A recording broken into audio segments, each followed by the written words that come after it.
भाई हम जिस देश में रहते हैं ना, वहाँ अगर आपको एक छोटी सी कांस्टेबल की जॉब चाहिए तो आपको 10th पास होना ज़रूरी है। आप कांस्टेबल की ड्यूटी होती है सेफ्टी की, सुरक्षा की, पुलिस विभाग में। या आप पटवारी बन रहे हैं तो भी आपको 12th पास चाहिए या ग्रेजुएट चाहिए पटवारी। वो सीमांकन करता है, राजस्व विभाग का होता है। या अगर आप कम से कम छोटी से छोटी जॉब देखें, चपरासी की जॉब भी देखेंगे तो उसमें आपको 10th पास होना ज़रूरी होता है, जो कागज़ों का लेन देन करता है ऑफिसों में।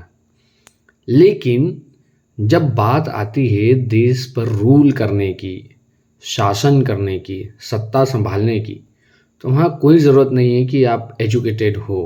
आप वहाँ पर अनपढ़ होकर भी इस देश की पूरी जिम्मेदारी उठाने के काबिल हो जाते हो।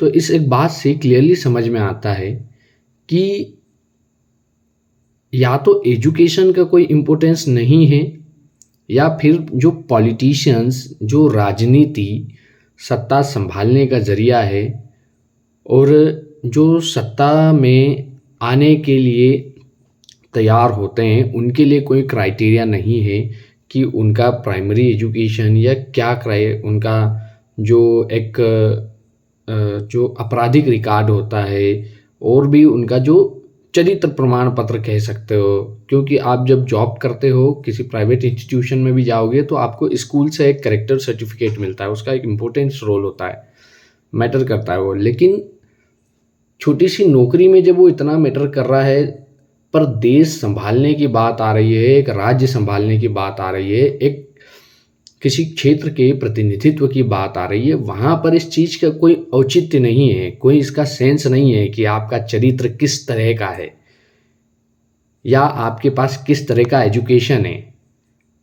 तो ये क्यों मैटर नहीं करता? क्यों क्यों मैटर नहीं करता? क्या उस पद की कोई अहमियत नहीं है? अगर उस पद की कोई अहमियत है, उस पद की कोई गरिमा है, अगर उस पद की कोई भी औचित्यता है, तो उस पद के लिए क्यों कोई नियम निर्धारित नहीं है? क्यों कोई विशेष योग्यता निर्धारित नहीं है? और ये सब चीज़ें भी ठीक है, और अगर ये सब नहीं है, इसका मतलब है कि कोई भी प्रैक्टिकली या व्यवहारिक रूप से नहीं इस चीज़ को देख पा रहा है, और वो चाहता है कि देश हमारा उन लोगों के हाथ में हो जिनके पास बदलाव लाने की योग्यता हो। ये सिर्फ ऐसे चल रहा है कि अंधेर नगरी, चौपट राजा, टकेसर भाजी और टकेसर खाजा।